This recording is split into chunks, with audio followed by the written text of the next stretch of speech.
Now, I don't think I'm ever gonna get tired of seeing how wholesome yet terrifying Cayna as a character can be.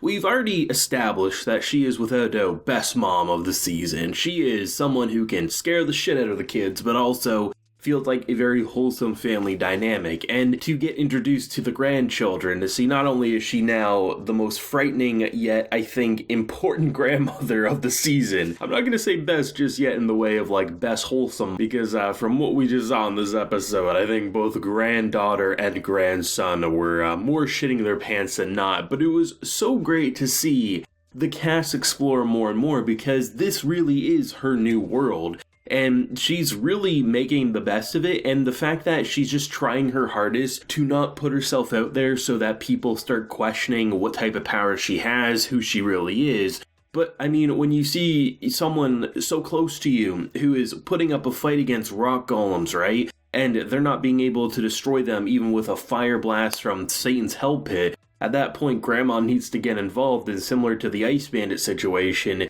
it seems like she's going to have to break some backs, more than one most likely. And I love seeing this episode in how it just feels confident. It feels like this is a group of characters that we've known for far longer than 5 episodes. It really just feels like everyone feels like a person. They're not just there to be the anime gimmick of the season. Hell, we have like a dog person in this episode and in multiple episodes, but it doesn't just feel like, oh, we're just making animal designs for the sake of it. It's like, that's just the way the world operates, and the personalities come out as being a person. Like, that moment where they're all, like, freaking out, I think it's around the midway point of the episode, and they're like, you do that? Like, you shouldn't be that violent. And she's just getting super embarrassed and flustered because, you know, people are thinking, half of them think she's a violent lunatic, the other half are just worshipping the land that she walks on. And it's so great because when you really boil down this episode, it was another family reunion. We got introduced to the grandkids. The grandson didn't leave the best impression when you talk shit on lower class inns where she's been staying and loving the food, and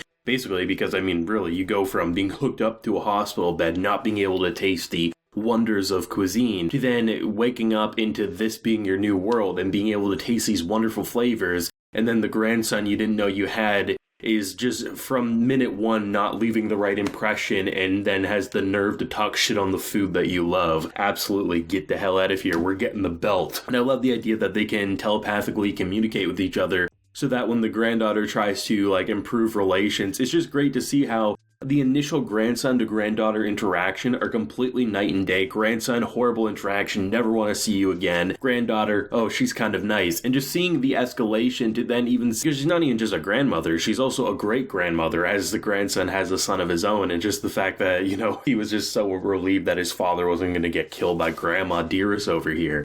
I just love that this show can really do whatever it wants. It can literally be a wholesome slice of life adventure with a family reunion, or it can be someone like Cayna kicking ass against rock golems. And I have to say the rock golems looked really cool in this episode, because typically, unless it's a very, very important fight of an anime, I just don't recall the last time I've seen that much detail in terms of the art design, because you really got a sense that there was dirt, there was all these blending of colors. It wasn't just a simple, oh, we're gonna take the brown paint bucket and just put it on there. There's actually some surprising detail, despite the character design itself not being overly complex, but it's a rock golem, it doesn't need to be. It's just a bunch of rocks coming together, you just give it some red eyes and we're good to go. And then even just seeing a giant crab, and this is now the second time I've seen a character this week ride a giant crab, and it doesn't get old in the slightest, though that donkey seemed to be very, very relieved that he didn't have to drag that cart anymore. And I love the casual remarks like, this should be a 3-day ride. How the hell did you get here so fast with these goods? She's doing her best to keep her identity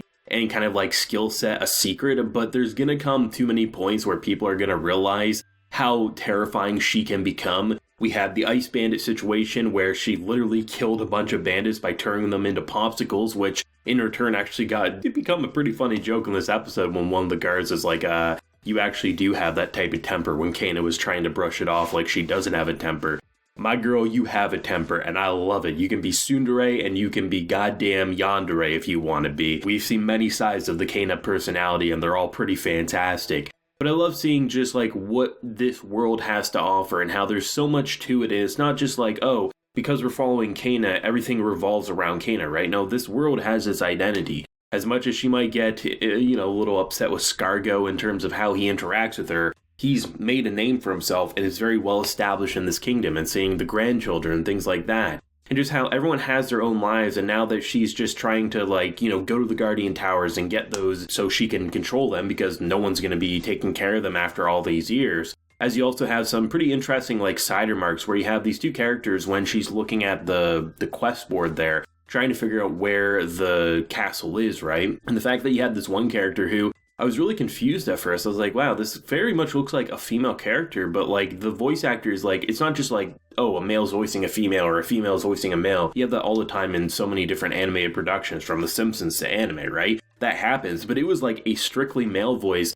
and then it seems like he's putting on an act to look like a girl, but he's like, I'm a girl, I'm a girl, I'm a girl, and I'm curious to see where they're going to go with that dynamic there. I don't know exactly where, but it'll be interesting for sure. It just... Another fantastic episode of In the Land of Leadale, and just, it's so great to see that this show never has a dull moment. In 5 episodes, there has yet to be a slow point. They've had emotional, they've had wholesome, they've had slapstick comedy, and they've had general slice of life, and all of it seems interesting because Cayna is a character you want to root for, because she has all these different sides. She pouts, she sulks, she's a bit of a tsundere, and she has a violent side that, honestly, more often than not, even if you think a character may not deserve said punishment, you're just so scared you just kind of take a step back and say, you know what? Not going to get involved. I mean, I've seen so many people over the week say this is one of, if not their favorite anime of the season. It's hard not to say, yeah, I absolutely agree. It is definitely one of the standouts of this season, and I think on paper, a lot of people probably initially looked at it as, oh, it's just it's a show, right? There's nothing overly impressive with the aesthetic or anything. Why do we need to watch this? But it immediately sucked me in, and I'm so happy to see that we're nearly halfway through the first season, and it feels like I could honestly watch these characters for 50 episodes, at the very least. And depending on where the story could go from here, you never know, it could be even worth watching past that episode length. But it is fantastic. I think this show is kind of an underdog of the season that has a very good following because it had a pretty popular fan base there. But at the same time, I think it's kind of like that underdog where more and more people seem to be checking it out after seeing channels covered or people talking online. And I'm really, really excited to see what this show will look like by the time it reaches the finish line, and how many more people will be consuming it, and how high the scores will get on different tracking sites.